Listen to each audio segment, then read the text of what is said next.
또 천사가 내게 말하되 내가 본 바 음녀가 앉아있는 물은 백성과 무리와 열국과 방언들이니라. 내가 본 바 이 열 뿔과 짐승은 음녀를 미워하여 망하게 하고 벌거벗게 하고 그 살을 먹고 불로 아주 사르리라. 이는 하나님이 자기 뜻대로 할 마음을 그들에게 주사 한 뜻을 이루게 하시고 그들의 나라를 짐승에게 주게 하되 하나님의 말씀이 응하기까지 하심이라. 또 내가 본 그 여자는 땅의 왕들을 다스리는 큰 성이라 하더라. 오늘 주제를 말씀이 응하기까지라는 주제를 세워 보았습니다. 자, 말씀 구조를 우리가 좀 먼저 살펴보고 나가겠습니다. 15절에 또 천사가 내게 말하되, 누구에게요? 요한에게 말씀을 하셨다라는 거예요. 천사가 네가 본 바, 요한이 본 것을 말하는 거예요. 어디서 봤어요? 1절에 보면 큰 음녀가 받은 그 심판을 내게 보이리라 이렇게 말씀을 해서 천사가 했지요. 요한에게. 그래서 음녀가 앉아있는 물은 백성과 무리와 열국과 방언들이니라 이렇게 했어요. 그러니까 물을 비진리로 힘의 원리라고 말하는 것인데, 이 1절에 보면 많은 물 위에 앉아있는 큰 음녀가 나와요. 짐승을 이용해서 비진리로 세상 전체를 통치하고 있다라는 뜻이에요. 그래서 백성, 무리, 열국, 방언을 말하는데 이건 세상 전체를 가리키는 의미다. 이렇게 보면 되겠습니다. 16절에 네가 본 바, 요한이 본 것, 이 열뿔과 짐승은 이렇게 나오는데, 이 열뿔과 짐승이라는 건 뭐예요? 열은 완전수지요. 자, 뿔은 뭐예요? 힘, 능력 이런 것들을 상징을 해요. 그래서 즉 힘과 능력과 권세의 완성을 나타내는 표현으로 말하고 있는데, 이 비진리로 뭉쳐진 땅적 존재들을 말하고 있는 거예요. 자, 음녀를 미워하여, 왜 같이 타고 있었는데 왜 음녀를 미워하게 되지요? 짐승이? 열뿔 가진 이 짐승이 음녀를 미워한다라는 거예요. 그리고 망하게 한다라는 거예요. 벌거벗게 하고 그 살을 먹고 불로 아주 사른다라는 거야. 자, 음녀를 미워하여, 짐승과 음녀의 관계가 깨지는 것이지요.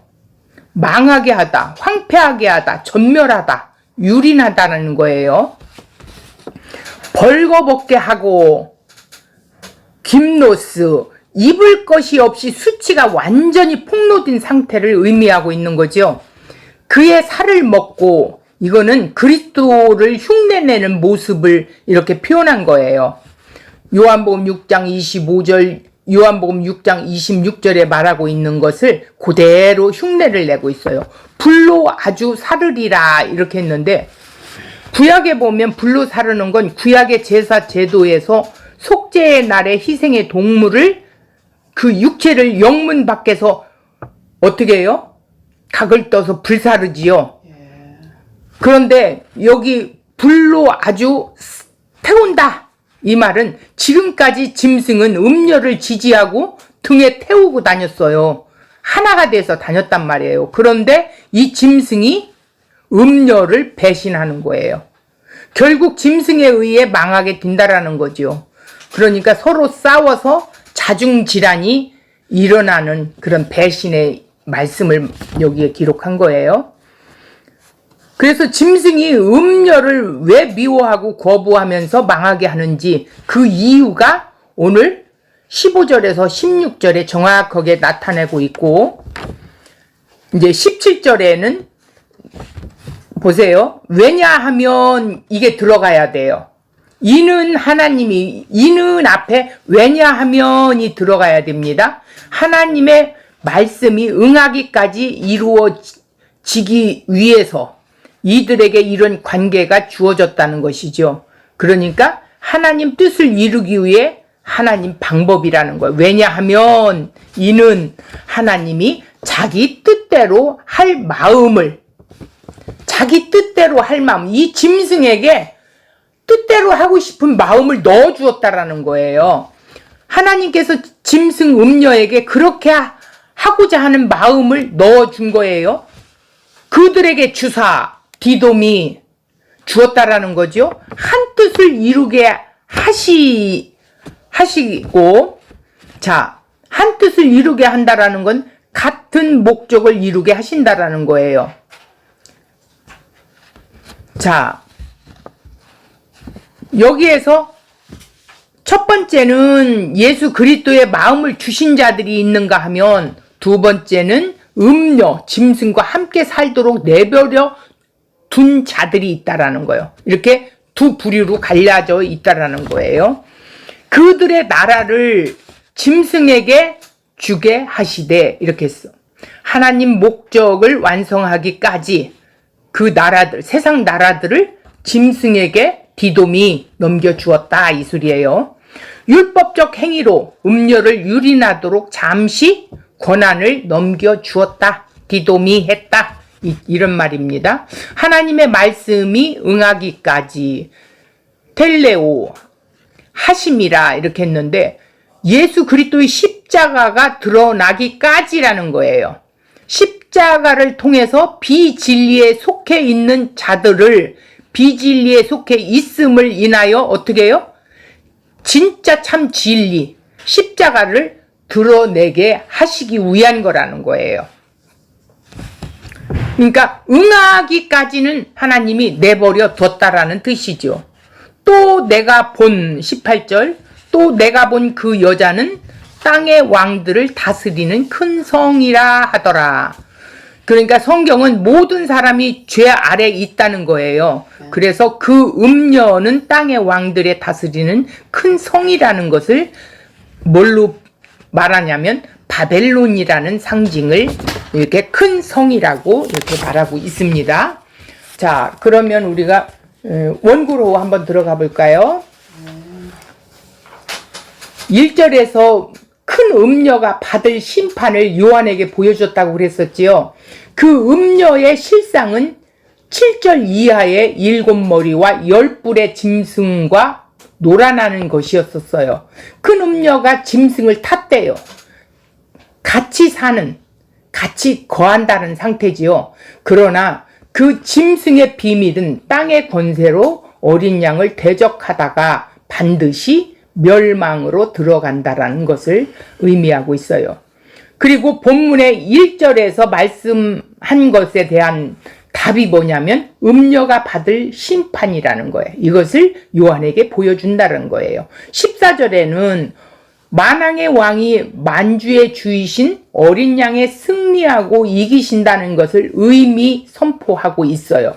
그러면 오늘 본문 15절에서 18절은 이 음녀가 어떻게 멸망하는 것인가 하는 것을 적나라하게 보여주고 있어요. 14절에 어린 양의 승리를 먼저 언급해 놓고 그 다음에 왜 그렇게 승리가 이루어졌는가, 이것을 15절에서 18절의 이유를 본문에게 밝혀주는 방식으로 이렇게 기록되었다라는 거예요. 뒤에 기록하고 있다는 것은 묵시라 그렇다라는 것이죠. 묵시이기 때문에 그런 거예요. 시간적 순서의 내용이 아니에요. 묵시 속에서 하는 거기 때문에 그렇습니다. 14절에 어린 양의 승리한 것에 대한 이유가 15절, 18절에서 이렇게 밝혀주고 있습니다. 그럼 15절 들어가 보겠어요. 또 천사가 내게 말하되 네가 본 바 음녀가 앉아있는 물은 백성과 무리와 열국과 방언들이라, 이렇게 했어요. 그러니까 백성과 무리와 열국과 방언들이라는 것은 지금 계속해서 백성, 무리, 열국, 방언이라는 같은 의미를 반복해서 이렇게 표현을 하고 있는데, 죄인들이 동방에 자리를 잡고 창세기 11장 4절 성읍과 탑을 건설하여 그 탑 꼭대기를 하늘에 닿게 하여 우리 이름을 내고 온 지면에 흩어짐을 면하자 하였을 때 하나님께서 어떻게 했어요? 그 바벨탑 사건으로 언어를 혼잡하게 하여 서로 알아듣지 못하게 하시고 흩으셨던 바벨탑 그 사건이 우리가 떠오르지요. 그래서 족속과 언어와 지방과 나라대로 나눠진 존재가 된 것이라는 거예요. 창세기 10장 5절에 기록되어 있습니다. 이 바벨탑 사건에서 언어를 혼잡하게 했다는 말은 인간이 전부 자기 왕국을 건설하는 성을 쌓고 탑으로 인간의 모든 사고방식이 하나님을 향해서 대적하는 쪽으로 나아가는 일에 전부 언어가 하나였다는 거예요. 한 통속이 됐다라는 거예요. 죄가 사람에게 들어오니 어떻게 돼요? 비진리로 모두가 통하게 됐어요. 한 통으로 됐어요. 그래서 그 서로의 그 비진리가 통하지 않게 만드시는 거예요. 누가? 하나님이. 그러면 이것을 진리로 하나의 한 말씀으로 알아듣는 것이 언제 된다라는 거예요? 사도행전 2장 성령이 임하고 나서지요. 성령의 오심으로 오순절 성령 강림 사건이 일어나지요. 그 성령의 오심은 무엇 때문에 오시게 된 것일까요? 즉 예수 그리스도의 십자가의 근거에서 오시게 된 거라는 것이죠. 그래서 성령을 받으면 하나님 같은 진리로, 하나의 같은 진리로, 성령을 받으면 하나와 같은 진리로, 하나의 같은 언어로 말하게 된다라는 거예요. 한 진리, 한 언어로 말할 수 있다라는 것이죠. 그래서 성경에서 말하는 방언이라는 것은 흔히 말하는 우리가 뭐 날랄랄랄 뭐 기도할 때 방언 말하는 그런 것이 아니라는 거예요. 성령이 임하지 않는 사람한테는 이 복음을 전하면 알아들을까요? 못 알아들을까요? 못 알아들어요. 그래서 방언이라는 거예요. 그게 초대교회에 계시의 말씀이 주어지는 것이라고 착각을 하고 있었던 거예요.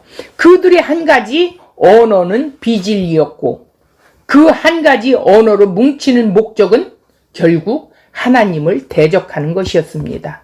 백성, 무리, 열국, 방언의 의미는 각자가 다 자신이 가진 그 비진리를 가지고 하나님을 대적하는 총체적인 이 땅의 모든 존재를 말하고 있는 것이 백성, 무리, 열국, 방언들이라 그랬어요. 그러니까 유대인은 세상 전체를 가리키던 관용구예요. 그러니까 음녀가 타고 앉아서 다스리고 있는 많은 물은 타락하고 중생하지 못한 세상 전체를 가리킨다라는 것입니다. 계시록은 그 물과 짐승을 동일하다는 거예요. 물이나 짐승이나 동일하다는 거예요. 짐승을 물이라고도 하고 백성과 무리와 열국과 방언들, 즉 하나님을 알지 못하는 전체 세상을 말하고 있어요. 마귀, 용, 음녀, 짐승 그 힘의 원리를 가지고 세상을 미혹하고 하나님의 백성들을 유혹하게도 합니다. 그것과 싸워서 이겨내는 것은 바로 영적 전투, 어린 양의 전쟁이지요. 즉 하나님을 사랑하고 이웃을 사랑하는 희생과 섬김의 나라는 하나님 나라예요. 오늘날 기독교가 얼마나 우습게 타락해 버리는지 우리가 알아야 한다라는 거예요. 그렇게 매력적인 붉은 옷과 금과 진주와 보석으로 온 세상을 미혹하여 몰아가고 있는 용과 음녀와 짐승의 세력을 어떻게 분별하여 하나님의 뜻에 맞게 잘 살아낼 수 있을까요? 그것은 성령이 와야만이 이 영적 전쟁에서 깨닫게 되고 승리할 수 있게 되는 것이겠죠. 큰 음녀가 앉아있는 물은 뭐예요? 그 물을 비진리로 힘의 원리라고 이렇게 말하고 있어요. 오늘날도 음녀는 여전히 백성과 무리와 열국의 방언들을 비진리를 배경으로 하나의 왕국을 형성하여 결국은 하나님을 대적하고 있는 거예요.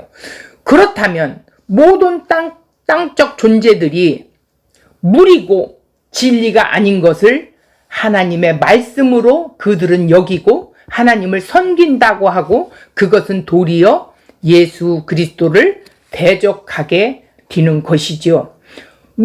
우리가 생각하는 사고방식은 어떤 거예요?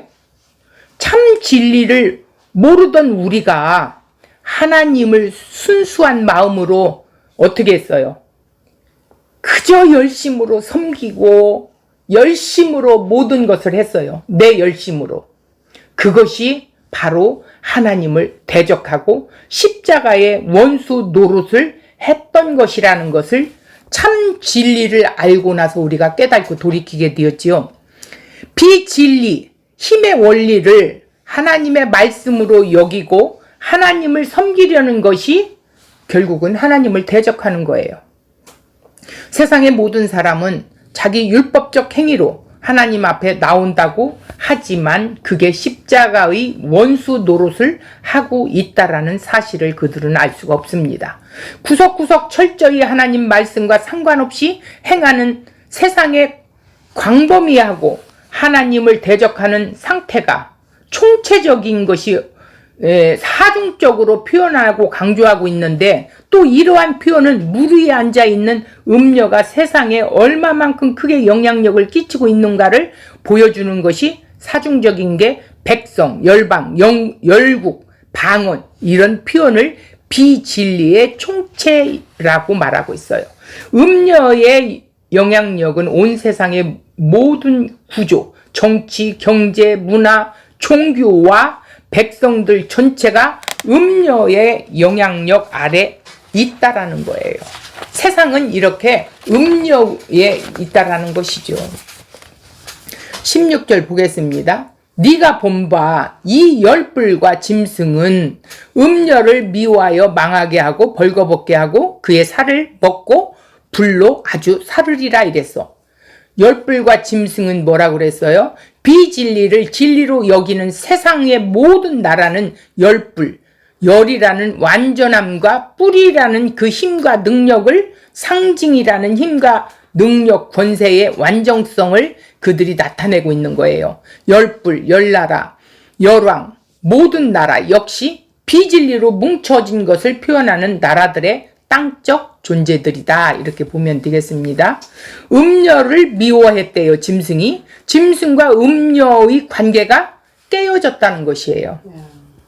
짐승은 음녀의 사주를 받고 또 용에게 경배하게 만드는 그런 존재였어요. 그런데 다른 사람에게 비진리로 예수를 믿도록 하려고 하는 그게 다 짐승이 용에게 경배하게 만드는 일들이 된다라는 거예요. 망하게 하다, 망하게, 황폐하게 하다, 전멸시키다, 유린하다는 것이에요. 벌거벗게 하고, 김노스, 입을 것이 없고 수치가 완전히 폭로된 상태를 의미한다라는 것이에요. 결국 간음과 관련된 표현으로 짐승과 음녀는 서로 간음하는 상태를 나타내고 있어요. 이런 표현은 신부된 어린 양을 대조해서, 그런 게 반대해서 하는 표현이죠. 그래서 십계명과 대조된 열불 망하게 하다, 벌거벗게 한다는 이런 표현은 그리스도의 옷 입은 자들과 대조되는 상태에 있음을 보여주고 있어요. 반대된 상태를 보여주고 있다 이거예요. 그의 살을 먹고라는 것은, 그녀의 살을 먹고 예수께서 자신의 십자가의 죽음을 통해 생명을 주시는 것은 요한복음 6장 54절에 내 살을 먹고 내 피를 마시는 자는 영생을 가졌고 마지막 날에 내가 그를 다시 살리리니 하셨고, 요한복음 6장 56절은 내 살을 먹고 내 피를 마시는 자는 내 안에 거하고 나도 그 안에 거하리니 이렇게 했는데, 그리스도의 비견에서, 그러니까 흉내를 내서 그런 모습으로 이 사단이 나타내고 있는 거예요.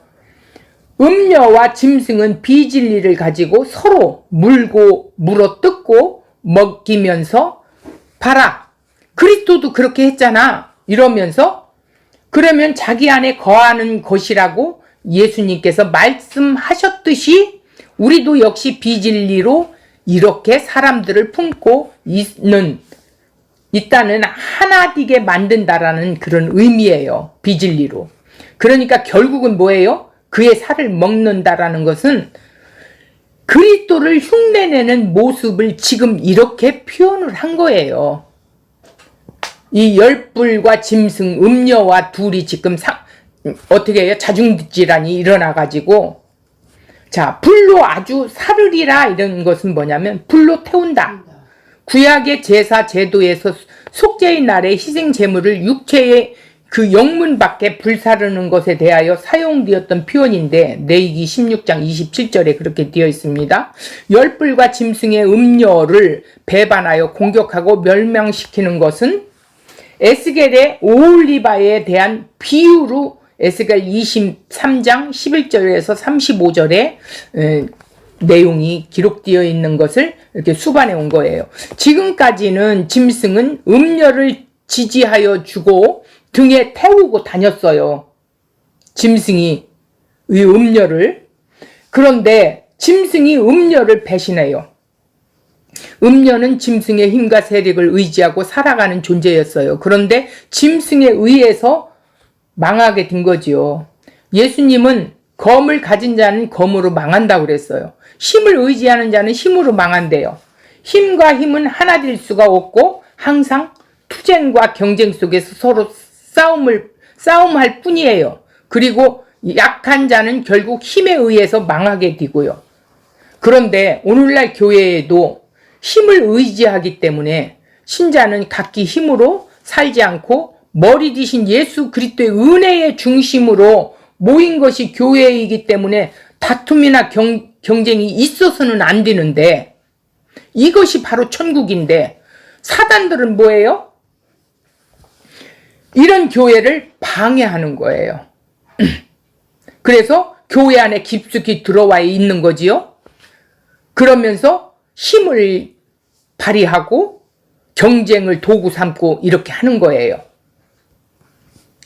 이러한 사단의 활동에 대해서 교회가 어떻게 해야 돼요? 교회가 이길 수 있는 것은 그리스도 은혜로만 이기는 것이라는 것을 명시해야 된다는 것이죠. 본문을 통해서 어린 양에 대한 짐승의 싸움이 어떤 것인가를 알 수가 있어요. 세상의 질서를 은혜가 아니라 힘에 의해서 유지되게 함으로 어린 양의 은혜가 전파되지 못하도록 방해를 하는 거예요. 이 짐승들이. 은혜가 아니라는 거예요. 우리가 노력해야 된다라는 거예요. 행위를 해야 된다라는 거예요. 이런 짐승의 세력 안에 교회는 오직 그리스도 은혜만 말함으로써 교회됨이 증거되는 것이 이것이 바로 이기는 것이라는 거예요. 음녀는 예수 그리스도의 은혜를 말하면서도 비진리로 율법적인 종교적 행위와 계명을 지켜야 한다고 이렇게 말하고 있어요. 음녀는 짐승의 힘과 세력을 의지하여 비진리를 먹고 마시고 살아가는 존재라는 거예요. 세상은 바로 이런 관계를 지속하고 있어요. 이 땅에서 서로 관계를 유지하는 것은 고작 해야 자기 유익과 자기 과시 그런 것들을 위해 관계를 유지하고 있죠. 내게 필요한 것이 무엇인가를 생각하고 내게 필요한 것이 얻어지면 서로 관계가 잘 이루어지고 이게 바로 세상이라는 거예요. 섬김과 희생이라는 건 없어요. 교회에 와서 줄 세우기를 하고 끼리끼리 모임도 갖고 힘과 능력과 권세를 차지하고 서로 우두머리가 되려고 하고 그런 것을 우리가 지난날에 해왔었지요. 그게 바로 우리 자신이에요. 그런 자신에게 십자가 예수 그리스도의 진리의 영이 우리를 찾아오셔서 땅에서 사는 자가 아니라 하늘에 사는 자로 바꿔주셨다라는 거예요. 이것이 바로 성도지요. 따라서 성도는 인간관계로 맺어지는 것이 절대 아니라는 거예요. 십자가에서 자기 희생하고 피 흘리신 예수 그리스도 안에 함께 죽고 살아나 생명을 누리는 예수 그리스도와의 관계를 맺는 교회가 되는 것이라는 겁니다. 오늘날 세상 교회는 성도라고 하면서도 온갖 모임 속에 자기가 주도자가 되고 싶어 하지요. 사람들과의 관계 속에 위에 올라타기를 원하기도 하고 세상교회가 부추기는 것이지요. 머리가 될지언정 꼬리가 되지 말라고 막 이렇게 해주면서 이것이 우리의 모습들이었어요. 그 짐승과 열왕은 이렇게 이미 세상의 삶의 원리로, 철학으로, 사상으로, 시대 정신으로 깊숙하게 파고 들어와 있어요. 정확하게 말하면 성도 이외에 하나님을 알지 못하는 세상 전체가 바로 7머리와 10뿔인 달린 짐승이라는 거예요. 그래서 그 음녀가 타고 있는 짐승을 다른 말로 많은 무리라고 말하고 있어요. 짐승이 음녀를 왜 미워하고 거부하면서 망하게 하는지 그 이유가 본문에 정확하게 나타나 있지는 않는데 그것이 17절에 말하고 있어요. 17절 보겠습니다. 왜냐하면 이게 들어가야 돼요. 이는 하나님이 자기 뜻대로 할 말씀을 그들에게 주사 한 뜻을 이루게 하고 그들의 나라를 짐승에게 주게 하시되 하나님의 말씀이 응하기까지 하심이라 이렇게 했어.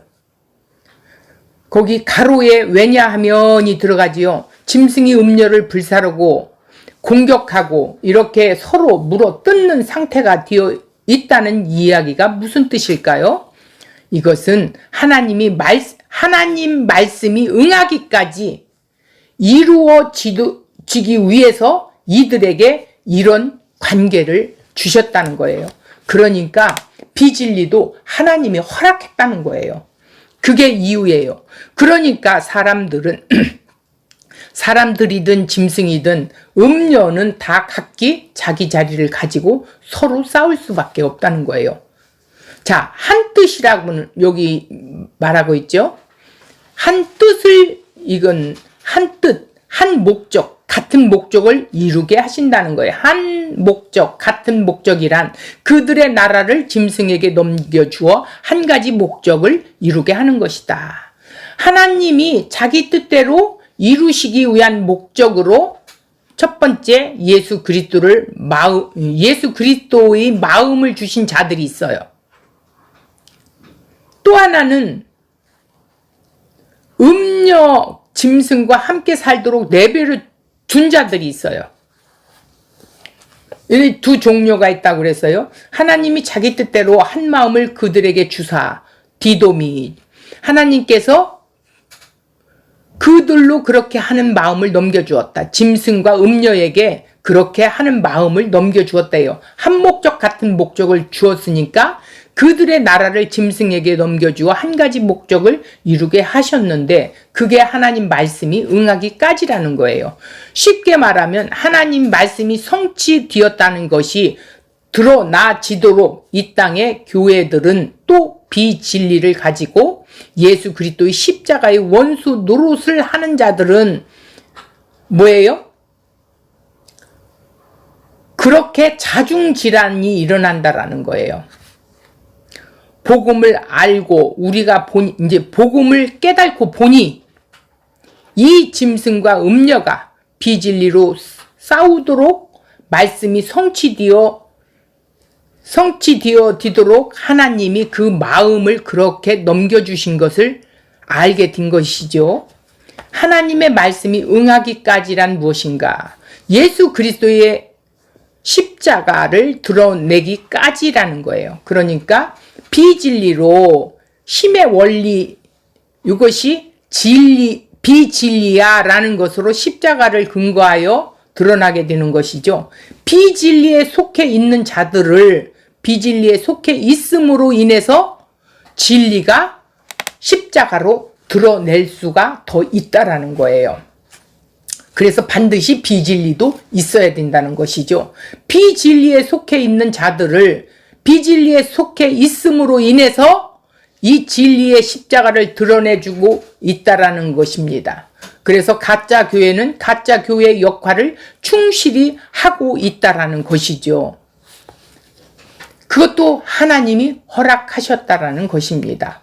응하기까지 텔레오 끝내다 완성하다 성취하다 십자가로 완성되었다. 십자가로 완성된 것이 다 드러나고 성취되는 거기까지 의미를 담고 있다는 거예요. 즉 하나님의 목적을 완성하기까지 나라들을 짐승에게 어떻게 해서 열방 나라들을 짐승에게 넘겨주고 율법 행위로 음녀를 유린하도록 잠시 이 세상을 권한을 넘겨주었다라는 거예요. 로마서 1장 24절 그러므로 하나님께서 그들의 마음을 정욕대로 더러움에 내버려 두사. 그 두사에다 동글레미 치면 돼요. 그들의 몸을 서로 욕되게 하게 하셨으니 남에게 사기를 치는 문제가 아니에요. 모두가 진리에 대한 문제예요. 진리와 관련된 표현으로 비진리로 다른 사람을 죽이는 것을 말하고 있어요. 하나님의 정하심을 알고도 자기들만 행할 뿐 아니라 또한 그런 일을 행하는 자들을 옳다 하느니라. 옳다. 그게 진리라고 말하고 있어요. 그래서 하나님께서 내버려 두심으로 말씀이 온전히 성취가 되었다는 뜻입니다. 가만히 내버려 두심이 바로 심판 아래 있다는 의미죠. 인간이 자기 하고 싶은 것을 마음껏 하게 내버려 두는 것이 심판의 상태라는 거예요. 가만히 내버려 두니 인간은 죄의 권세에 매인 상태에서 하나님을 거부하고 비진리를 쫓아서 다른 예수, 다른 복음을 진리인 것처럼 나타내면서 서로가 자기 것이 진짜라고 우기는 모습들을 드러내고 있는 거예요. 이것이 하나님 심판 아래 있는 모습이라는 거예요. 한마디로 예수 그리스도에 의해 십자가에서 말씀이 성취되어 종말의 상태가 되었다는 것은 세상은 하나님의 말씀에 의한 심판 아래 있으나 예수 그리스도와 한몸된 교회는 생명을 누리는 은혜가 드러난다는 것입니다. 그러므로 하나님의 말씀이 온전히 성취되었다는 것은 이 땅에서 의미 있는 것은 오직 하늘에서 말씀으로 오신 예수 그리스도밖에 없다는 것입니다. 요한복음 17장 12절에 기록되어 있습니다. 이 땅의 것들은 어떤 것이든 의미 있는 것이 없어요. 하나님은 깊은 뜻이 여기에 있다라는 거예요. 음녀가 일순간 힘과 권력을 마음대로 쓰는 것과 성도들을 피에 취하게 하는 것을 보여줬어요. 성도들의 피를 취한다라는 건 뭐예요? 성도들을 죽이고 괴롭히고 박해하고 했다라는 거죠. 그러나 그것은 잠깐이라는 거예요. 왜? 하나님의 말씀이 성취될 때까지 하나님께서 허락하셨기 때문에 짐승의 나라들을 다스리며 비진리로 미혹하는 음녀의 활동이 가능하였을 뿐이라는 거예요.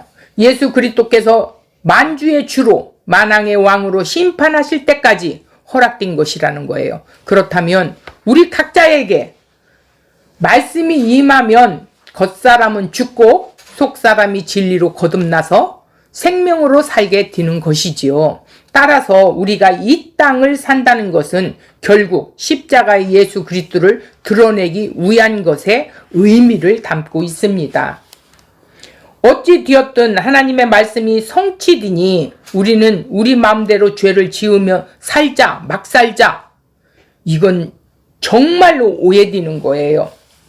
우리를 그렇게 구원해 주신 그 하나님의 은혜를 생각한다면 우리는 성령이 그대로 두시지 않습니다. 우리를 끝까지 이끌어 가시는데 우리를 책망하신다고 그러죠. 죄를 알게 하시고 의를 알게 하시고 심판을 깨닫게 하신다라는 거예요. 그런 자가 어떻게 우리가 막 살 수 있겠어요. 이렇게 사는 것은 짐승의 마음, 음녀의 사고 방식이지요. 성도가 아니지요. 예수 그리스도와 한몸된 교회요. 성도는 음녀, 짐승, 용 따르는 자가 아니라 십자가의 길을 가신 예수, 어린 양을 따라가는 거예요. 그 십자가의 길을 간다는 건 뭐예요? 죽음을 통해서 생명을 누리는 상태라는 의미예요. 그래서 바울이 고백을 했어요. 로마서 6장 4절. 그러므로 우리가 그의 죽으심과 합하여 세례를 받음으로 그와 함께 장사되었나니 이는 아버지의 영광으로 말미암아 그리스도를 죽은 자 가운데서 살리심과 같이 우리로 또한 새 생명 가운데 행하게 하려 하심이라 이랬어요. 생명 가운데 행하는 것이 무엇이에요? 예수 그리스도와 더불어 십자가의 죽음 안에 두었다라는 거예요. 그래서 바울이 말씀하고 있어요. 로마서 6장 1절 우리가 하나님의 은혜를 더 확인하기 위해서 죄를 더 많이 지차. 이 말은 논리가 성립되지 않는다는 말이에요. 오히려 그리스도의 생명을 은혜를 안다면 생명의 은혜를 안다면 그리스도의 죽음 가운데서 늘 생명을 확인하는 상태에 있다라는 것이죠. 죄를 더 지차, 죄를 더 지어서 어떻게 하라고? 우리가 하나님 은혜를 더 확인하자. 이게 아니라는 거예요. 그리스도의 십자가의 죽음 안에서 은혜와 생명을 확인하라는 뜻이에요. 오늘 우리가 성도로 살아간다는 의미는 그리스도와 함께 날마다 죽는 죽음 안에 생명의 은혜를 확인할 수 있다는 것입니다.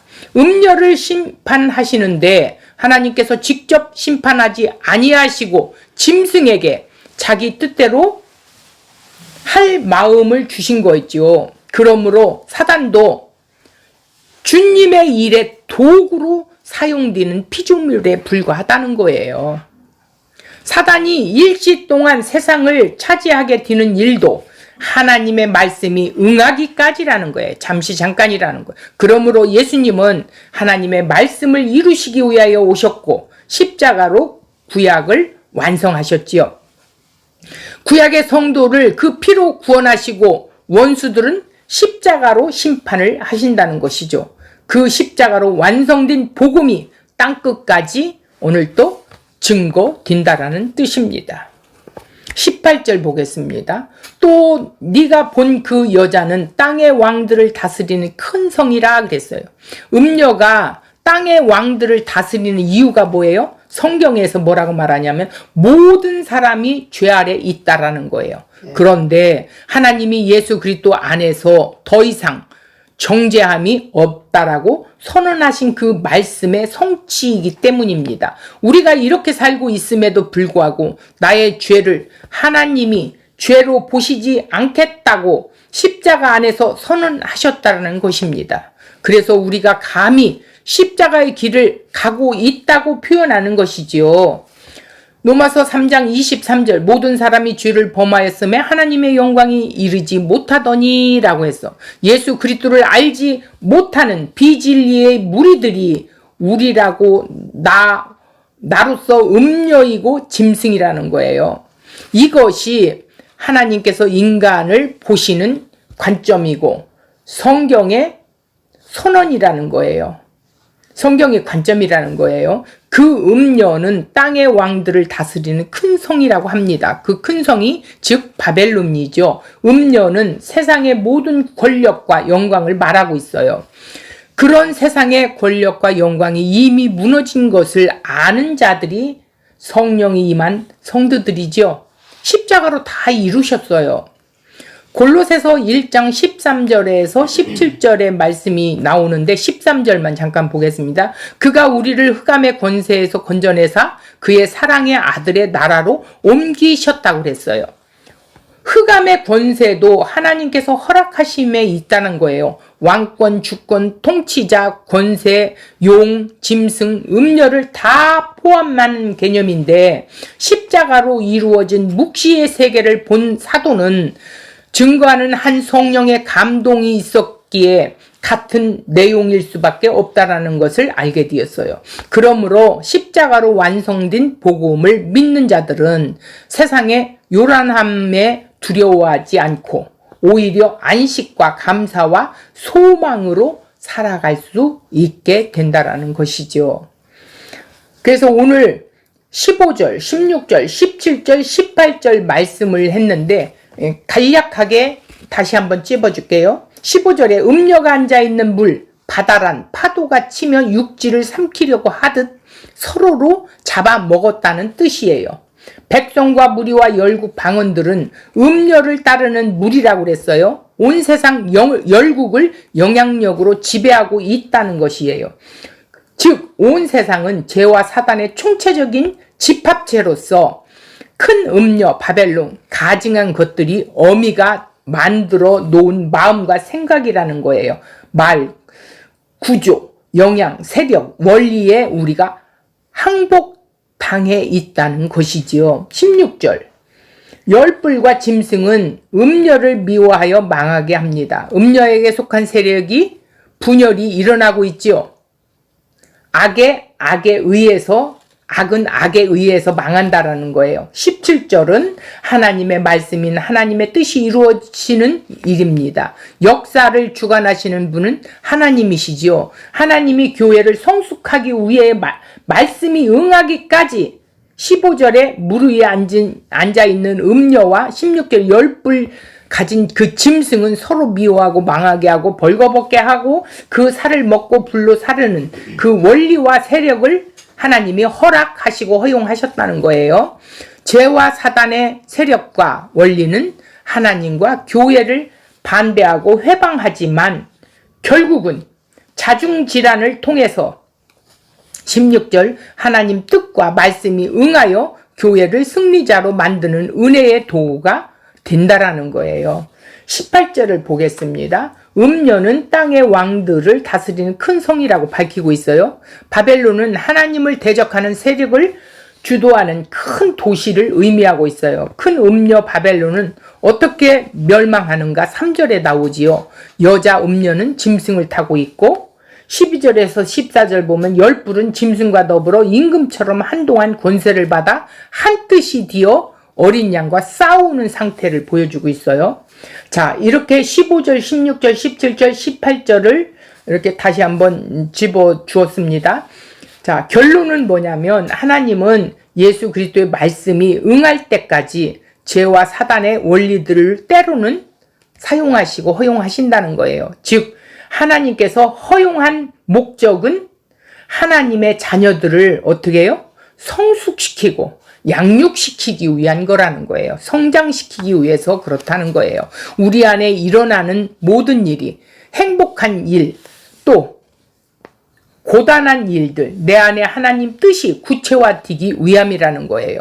하나님은 말씀이 응할 때까지 죄와 사단의 세력, 원리들을 통해서 나를 깨우고 흔들고 붕괴시킨다라는 거예요. 결국은 그리스도인들을 장성한 분량에 이르기까지 이렇게 세상에 허락한 사단의 세력을 통해서 들립시스시키는 거예요. 그래서 그리스도의 장성한 분량에 이를 수 있도록 성령이 우리를 이끌어 가시는 일들이라는 것을 오늘 말씀 속에서 보게 되었습니다. 그러니까 결론은 십자가로 하나님의 말씀이 응해졌다라는 거예요. 그런데 역사 속에서는 지금 진행되어지고 있기 때문에 말씀이 응하기까지라고 이렇게 주제를 잡았습니다. 자, 오늘 이 말씀을 붙들고 한 주간 승리하시기 바랍니다.